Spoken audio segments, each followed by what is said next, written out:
ஹல்லேலூயா. எனக்கு கொடுக்கப்பட்டது இதோ தாய், இதோ மகன் என்று சொல்லி கொடுக்கப்பட்ட தலைப்பு. ஆனால் தேவன் நம்மோடு இருக்கிறார். ஹல்லேலூயா. அநேகருக்கு அநேக தாய் இருக்கலாம். ஆனால் இயேசு கிறிஸ்துவுக்கு கொடுத்த தாயை குறித்து தேவன் ஒரு பெரிய மகிமையை வெளிப்படுத்திக் கொண்டிருக்கிறார். ஹல்லேலூயா. ஹல்லேலூயா. கலங்காதே கலங்காதே, கர்த்தர் உன்னை கைவிட மாட்டார். கலங்காதே கலங்காதே, முள் மூடி உனக்காதே, ரத்தமெல்லாம் உமக்காதே, முள் மூடி உனக்காதே, ரத்தமெல்லாம் உனக்காதே. பாவங்களை அறிக்கையிலே, பாவங்களை அறிக்கையிலே, பரிசுத்தமானே, நீ பரிசுத்தமானே. கலங்காதே கலங்காதே, கர்த்தர் கைவிட மாட்டார். ஹல்லேலூயா. நாளிலே கூட எனக்கு கொடுக்கப்பட்ட வார்த்தையை உங்கள் மத்தியிலே எடுத்து வெளிப்படுத்தி பேசுகிறேன். யோவான் 19வது அதிகாரம் 6 வாசிப்போம். அப்பொழுது இயேசு தம்முடைய தாயையும் அருகே நின்ற தம் அன்பாய் இருந்த சீசரையும் கண்டு தம்முடைய தாயை நோக்கி, ஸ்திரீயே அதோ உன் மகன் என்றார். ஸ்திரீயே அதோ உன் மகன் என்றார். இந்த நாளிலே கூட சொல்றாரு, அந்த அப்பொழுது இயேசு தம்முடைய தாயை அருகே நின்று, தாய் எங்க இருக்காங்க? யார் அருகே இருக்காங்களாம்? இயேசு கிறிஸ்துவின் கல்வாரி சிலுவையின் அருகிலே நிற்கிறார்கள். நின்றவரை கண்டு, அன்பாய் இருந்த சீசனை கண்டு தம்முடைய தாயை நோக்கி, ஸ்திரீயே இதோ உன் மகன். அன்பாய் இருந்த சீசன். ஹல்லேலூயா. அந்த அன்பாய் இருந்த சீசன் யாருன்னு உங்களுக்கு தெரியுமா? யாரு? யோவான். அவரை மட்டும் அன்பாய் இருந்த சீசன் என்று சொல்கிறார். 12 சீசர்கள் இருந்தார்கள். 12 பேரும் ஆண்டவரோடு தான் புறப்பட்டு போனார்கள், ஆண்டவரோடு தான் நடந்தார்கள். அவரை மட்டும் ஆண்டவர் என்று சொல்கிறார் அன்பாய் இருந்த சீசன். ஆனா அவருடைய ஏதோ ரகசியம் இருக்கு. ஹல்லேலூயா. ஹல்லேலூயா. அதே போல நம்மிடத்தில் ஏதோ தேவனுக்குரிய ரகசியம் வெளிப்பட வேண்டும். ஹல்லேலூயா. அதைத்தான் தேவன் நினைச்சார் பெருகுகிறார். உன்னிடத்தில் என்னை குறித்த ஒரு ரகசியம் வெளிப்பட வேண்டும். நான் ஏற்றுக்கொண்ட நாளிலிருந்து கர்த்தருடைய அன்பை என்ன செய்றேன்? நான் வெளிப்படுத்துகிறேன் என்கிற ஒரு ரகசியம் வெளிப்பட வேண்டாம். ஆண்டவர் சொன்னார், இதோ உன் தாய் என்று சொன்னார், இதோ உன் மகன் என்று அவனிடத்துல சொன்ன உடனே அந்த அம்மா என்ன நினைச்சாங்க? நீ மகனே, நீ எவ்வளவு வேதனைப்படுற, எவ்வளவு கஷ்டப்படுற, நீ பிதாவின் சித்தத்தை நிறைவேற்ற வந்த என் மகன் அல்லவா? நீ என்ன செய்ற? இப்போ எனக்கு நீ விட்டுட்டு போயிடக்கூடாது என்று சொல்லி எனக்கு என்ன செய்யற? இப்போ எனக்கு ஒரு துணியை கொடுத்து கொண்டு போகிறேன். ஹல்லேலூயா. அந்த மகனை என்ன செய்றான்? அடுத்தது பாருங்க, அடுத்த வசனத்துல அதற்கு முன்பு அதோ உன் தாய் என்றார். அந்நேரம் முதல் அந்த சீசன் அவனை தன்னிடமாய் ஏற்றுக்கொண்டான். பின்பு அந்த சீசரை நோக்கி அதோ உன் தாய் என்று அந்த நேரத்திலே என்ன செய்தாரா? அன்று முதல் அந்த சீசன் அவரை தன்னிடமாய் ஏற்றுக்கொண்டாராம். உடனே இந்த சீசன் என்ன செய்தான்? ஆண்டவர் மகனுக்கு செய்ய, ஆண்டவர் பெரிய சுமை தராரே, இந்த அம்மாவை என்கிட்ட கொடுத்துட்டு போறாங்களே, நான் என்ன செய்வேன்? இல்ல, அந்த 12 சீசர்களையும் பிள்ளையாக வைத்திருந்தார்கள் அந்த தாய். ஹல்லேலூயா. அவர்கள் பின்னாலேயே இருக்கிறார். ஆண்டவர் போகும்போதெல்லாம் இந்த அம்மாவும் போய்கொண்டே இருந்தார்கள். அதனாலதான் காணாமூர் கல்யாணத்துல முதல் அற்புதத்தை நடந்தது. ஹல்லேலூயா. அவர் போய்கொண்டு இருந்தார்கள். ஆனா அவர்கள் கூடயே என்ன செய்தார்கள்? அநேக பெண்கள் சீசிகள் கடந்து போனார்கள். தேவனால் ஆசீர்வாதம் பெற்றவர்கள், தேவனால் விடுதலை பெற்றவர்கள். மகதலேனா மரியாள் எத்தனையோ பிசாசு பிடித்தவளாய் இருந்தார், 7 பிசாசு பிடித்தவளாய் இருந்தார். ஆண்டவருக்கு பின்னாலே கடந்து போய்கொண்டே இருந்தார். ஹல்லேலூயா. அவருக்கு பின்னாலே நாம் கடந்து போகிறவளாய் இருப்போம். நாம் ஆண்டவரை ஏற்றுக்கொண்டோமா? அவருக்கு பின்னாலே கடந்து போகிறவர்களாய் காணப்பட்டோம். எல்லாரும் சிலுவையின் கீழே அதை அடியில இருக்கிறார்கள். அப்போ தான் சொன்னார், ஆண்டவரே இதோ உன் தாய், அப்ப இதோ ஒரு மகன் என்று சொல்றேன்னே அவங்களுக்கு ஒண்ணுமே ஓடல. இவ்வளவு அவன் வாதப்படுறான். ஆனாலும் என்ன செய்யறான், அவன் எனக்கு ஒரு துணையை ஏற்படுத்திக்கிட்டு போயிடான் என்று சொல்லியிருக்கேன். யோவான் 13ஆம் அதிகாரம். இவர் எப்படி இவரை அன்பின் சீசனா என்று சொல்றார். வாசிங்க 23. சமயத்தில் அவருடைய சீசரில் இயேசுவுக்கு அன்பாய் இருந்த ஒருவன் இயேசுவின் மார்பிலே சாய்ந்து கொண்டிருந்தார். அந்த சமயத்திலே என்ன செய்யறானா, அவருடைய சீசரில் இயேசுவுக்கு அன்பாய் இருந்த ஒருவன் இயேசுவின் மார்பிலே சாய்ந்திருந்தானா.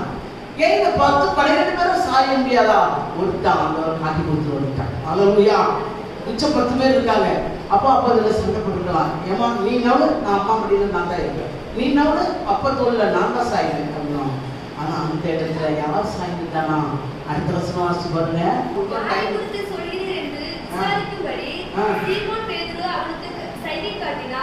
யாரை குறித்து அவர் சொல்கிறார்? அங்க அவர் ஒரு கதை சொல்கிறார். இப்பொழுது என்ன செய்யறாங்க, என்னை காட்டி கொடுக்க போகிறான். அப்போ 12 சிசர்கள் என்ன சொல்றாங்க, நானா நீயா நீயா நானா என்று சொல்லி அங்க ஓட்டம் ஓடுது. அப்பொழுது பேதுரு சொல்றான், சைக்கிள்ல நீ கேள், எனக்கு ஆண்டவருடைய மார்க்க நீ தான் சாய்ந்துட்ட, எங்களால கேட்க முடியாது. நீ தான் என்ன செய்யல, அவருடைய இருதய துடிப்பை அறிந்திருக்கிறாய். அல்லேலூயா, அல்லேலூயா. அவருடைய இருதயத்திலே உனக்கு தெரியும் அல்லவா, நீ கேள் என்று சொல்றார். அவர் என்ன சொல்றாரு, என்னுடைய நான் என்ன செய்றேன், என் அந்த வசனத்தை கர்த்தருக்கு வாசிமா. அப்பொழுது அவன் இயேசுவின் மார்பிலே சாய்ந்து கொண்டு, ஆண்டவரே அவன் யார் என்றான். அப்பொழுது ஆண்டவரே அவன் யார், நானா இருக்கணும் என்று சொல்லி அவன் யோவான் எழுதுறான், பயப்படுறான். யோவானை குறித்து ஆண்டவர் எதற்காக வெளிப்படுத்தினார்? அவன் நல்ல ஒரு அன்புள்ளவனாய் இருந்தான். 12 சீசர்களே ஒன்று ஓடிவிட்டது, 10 இருந்தார்கள், 11 இருந்தார்கள். 11 10 என்ன செய்து ஆண்டவர் மரித்த பிறகு இரத்த சாட்சியாய் மரித்தார்கள். அல்லேலூயா, அல்லேலூயா. வேத சாஸ்திரம் சொல்லியிருக்கிறது 10 பேருமே என்ன செய்றாங்க, வேதத்துல அவங்க என்ன செய்றாங்க, இரத்த சாட்சியா மரித்தார்கள். அந்த யோவான் மட்டும் இரத்த சாட்சியா மரிக்கல, பூரண நிறைவுள்ளாய் இருக்கிறார். அவர் மரித்தார் என்று சொல்லப்படுகிறது. ஏன்னா அவர் ரோமருடைய கைகளை அவர் கொடுக்கப்பட்டார்கள். அவர் என்ன செய்தார், ஒருவரை பத்மு தீவு என்கிற இடத்திலே அவரை என்ன செய்தார்கள், நாடு கடத்தப்பட்டார்கள். அவர் என்ன பாவம் செய்தார்? ஒன்று செய்யல, ஆண்டவருடைய அன்பை பாவத்தை குறித்து வெளிப்படுத்தினாலே அவரை பத்மு தீவிலே போடும்போது, நாடு கடத்தும் போது அவர் என்ன செய்தார், கர்த்தருக்குள் ஆவிக்குள்ளாய் இருந்தார். அல்லேலூயா. அவர் ஒரு ஆவிக்குரிய மனுஷனாய் இருந்தபடினால் வெளிப்பாடு சுவிசேஷத்தை நீங்க வாசித்து பார்க்கிறதுக்கு யார் 1:3 நீங்க யாராவது டக்குன்னு வாசித்து பார்ப்பாங்க. அவர் வெளிப்பாடு சுவிசேஷம் முழுதோ அவருக்கு ஆண்டவர் வெளிப்படுத்தினார். வாசிச்சுக்கலாம். இந்த தீர்க்கதரிசன வசனங்களை வாசிக்கிறவர்களும் கேட்கிறவர்களும் எழுதியிருக்கிறவை கைக்கொள்கிறவர்களும் பாக்கியவான்கள். காலம் சமீபமாய் இருக்கிறது. யோவான் ஆசியாவில் உள்ள 7 சபைகளுக்கு எழுதுகிறதாவது. இந்த அவர் என்ன செய்றாரு, 7 சபையை குறித்து பேசினார். அந்த இடத்துல காலம் சமீபமாய் இருக்குது, வரும்போற காலத்துக்குரிய காரியங்களை பேசினார். என்ன நடக்குதோ அதெல்லாம் அவர் பேசினார். நடந்ததை நாம் கேள்விப்பட்டிருக்கோம்.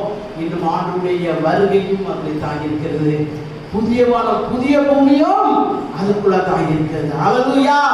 வெளிப்பாடு சுவிசேஷத்திலே அவர் ஒரே இதுல அடக்கி எழுதிட்டார். அந்த நாடு கடத்தும் போது வயதானவராய் இருந்தார். அவர் அந்த இடத்துல கல்லு உடைத்தார். அந்த பத்மு தீவிலே தேவனுடைய சுவிசேஷத்தையும் அறிவித்தார். அல்லேலூயா.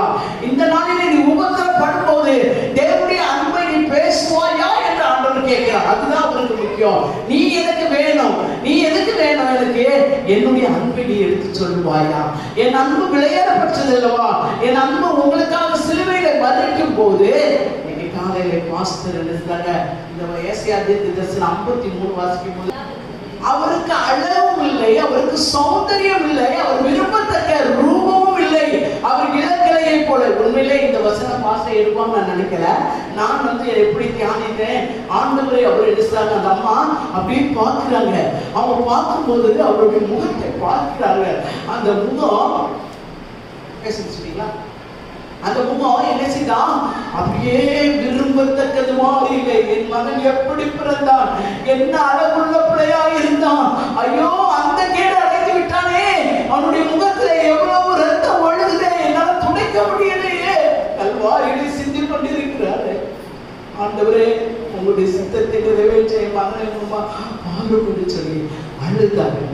அதான் ஏசியா தீர்க்க தரிசனத்திலே முதலாக எழுதப்பட்டது, இளங்கலையை தோன்றியிருக்கிறார் வேரை போல காணப்படுவார், அவர் அழகும் இல்லை சௌந்தரியம் இல்லாமல் போவார் என்று சொல்லுகிறார். அவர் அழகுள்ள தெய்வம், அவர் சௌந்தரியம் உள்ள தெய்வம், பார்க்க 10,000 பேரிலே நிறைந்தவராய் இருந்தார். அவரை பார்த்த தாய் அழுகுது. இன்னைக்கு என்னுடைய தாய் மறிக்கிறதுக்கு முன்னால எங்களுக்கே சொன்னார்கள், நீங்க எல்லாரும் ஆண்டவருக்கு என்று வைராக்கியமா ஜெபிக்கணும்னு ஜெபித்தார்கள். அப்போ எனக்கு மட்டும் ஜெபிக்கல, என் தாய் எனக்கு மட்டும் ஏன் ஜெபிக்க இருக்கும் போது நீ நிறைய பேருக்கு ஜெபிப்பேன், அதனால ஒண்ணு இல்லை, எனக்கு கர்த்தருடைய யாக்கோபு படைப்புகளையே ஆசீர்வதித்தார்ல, எனக்கு ஆசீர்வாதம் வேணும் என்று சொல்லி நான் கேட்டு வாங்கினேன். கர்த்தர் என்னை ஆசீர்வதிக்க ஒரு சித்தம் கொடுத்தார். அப்போ அந்த தாயுடைய ஆசீர்வாதத்தை நாம் கண்டிப்பாக பெற்றுக்கொள்ள வேண்டும். அல்லேலூயா. இன்னும் வேதத்தில் யாத்ராகமம் காலையில கஷ்டம் வாசித்தது போல அதுல என்ன செய்யறது, முதல் பிரமாணம் நமக்கு என்னது, உன் தாயின் தகப்பனையும் கனம் பண்ணுவாயாக. அவர்களை என்ன செய்யணும், கனம் பண்ணணும். கடந்த நாளில் ஒரு சின்ன வீடியோ நான் பார்த்தேன். ஒரு தாயை ஒரு போலீஸ் இன்ஸ்பெக்டர் அடிக்கிறார். அவர் பக்கத்துல ஒரு பெண்ணும் ஒரு ஆணும் நிக்குது. அவங்க ஒண்ணுமே சொல்ல முடியல, அடிக்கிறாங்க. ஆனா அவங்க 2 பேரும் சுத்தி அந்த அம்மா ஓடுறாங்க. எதுக்கு நீ அடிக்கிறேன்னு கூட கேட்கல. கேட்டால் அந்த தாய் போலீஸ் இன்ஸ்பெக்டருடைய அம்மா. யாரு? அம்மா. அந்த அம்மாவுக்கு சொத்து இருக்கு, அந்த சொத்தை கூட எனக்கு எழுதி வையே அப்படின்னு கேட்கிறாங்க. அவங்க இல்ல, 3 பிள்ளைகளுக்கு எழுதி வைப்பேன். ஊரெல்லாம் திரண்டு வந்து கடைசியில அவங்க கூட்டிட்டு போனாங்க. அல்லேலூயா. உனக்காக யாவையும் செய்வர். அவர் நீதி உள்ள நியாயாதிபதி. யாரு? அவர் நீதி உள்ள இயேசு கிறிஸ்து நியாயாதிபதியாக இருக்கிறார். நமக்கு பரிந்து பேசுகிறவராக இருக்கிறார். அவர் நீதி செய்கிறவராக இருக்கிறார். அல்லேலூயா. உன்னுடைய காரியங்களை குறித்து, நீ வருங்காரியத்தை குறித்து அழுது கொண்டிருக்கிறாயா, குழம்பிக் கொண்டிருக்கிறாயா? நீ கர்த்தருடைய பாரத்தை வைத்து விடு. அவர் உனக்கு ஆதரவை தருவார். உனக்காக தானே மரித்தார், எனக்காக தானே மரித்தார். எனக்காகவும் உனக்காகவும் யாரையும் செய்து முடிக்கிறவராய் இருக்கிறார். இந்த காலங்களிலே நாம் இந்த நாளிலே கூட ஆண்டவர் யோவானை அன்பின் சீசனாக அழைத்த நோக்கம், அவர் முதிர் வயது வரை பூரணமாய் மறிக்கிறவராக உண்மை உள்ளவராய் காணப்பட்டார். அவரை ஒரே ஒரு சின்ன சரித்திரம் சொல்கிறேன். அவர் சரித்திரத்தில் சொல்லியிருக்கிறேன். எண்ணெய் கொப்பரையிலே அவரை போட்டார்களாம். நல்ல கோழி பொரிச்சு எடுக்கிறது போல அந்த குப்பரையில வைத்துட்டு கூடிட்டு போயிட்டாங்க. காலையில் போகும்போது அவர் நிறுத்திட்டாங்க. அல்லேலூயா. ஆண்டவர் அப்படிப்பட்ட வல்லமை உள்ள தேவன் உங்களோடு இருக்கிறார். சாத்ராக் மேஷாக் ஆபேத்நேகோடு உளவாடின தேவன் உன்னோடு கூட உளவாடுகிற தேவனாய் இருக்கிறார். இந்த நாளிலே, இந்த கால வேளையிலே நான் ஐயோ நான் இந்த போதே வந்துட்டேனே, ஆண்டவரை ஏற்றுக்கொண்டேனே, என்னுடைய வாழ்க்கையில சமாதானம் இல்லையே, என் வாழ்க்கையில சந்தோஷம் இல்லையே என்று நினைக்காதே. உனக்கு ஒரு பங்கு வைத்திருக்கிறான். அதான் சந்தோஷம் என்கிற பங்கு வச்சிருக்கிறார். இந்த கால வேளையிலே அந்த தாயை பார்த்து, சீசனை பார்த்து, அன்பான சீசனை பார்த்து, இதோ உன் தாய் என்று சொன்னவர் தாயை பார்த்து இதோ உன் மகன் என்று சொல்லிட்டு போனார். ஏன்னா நான் மறிக்க போற நேரத்திலே கூட அவங்களுக்கு ஆதரவை கொடுத்தார். அல்லேலூயா. இன்று நமக்கு ஆதரவு கொடுத்துக்கிட்டு இருக்கார். அவர் ஆதரவின் கோலா இருக்கிறார். உங்களோட இருந்து அவர் ஆலோசனை சொல்லுகிறவராய் இருக்கிறார். முதலாவதே சொல்லப்பட்டது, நமக்கு ஒரு பாலகன் பிறந்தால், நமக்கு ஒரு குமாரன் கொடுக்கப்பட்டால், கர்த்தத்துவம் அவர் தோளில் இருக்கும். அவர் அதிசயமானவர், அவர் ஆலோசனை கர்த்தர், அவர் நித்திய பிதா, சமாதான பிரபு. சமாதான பிரபு உங்களோடு இருக்கிறார். நீங்கள் சந்தோஷமாயிருங்கள். உங்கள் துக்கம் சந்தோஷமாய் மாறும்.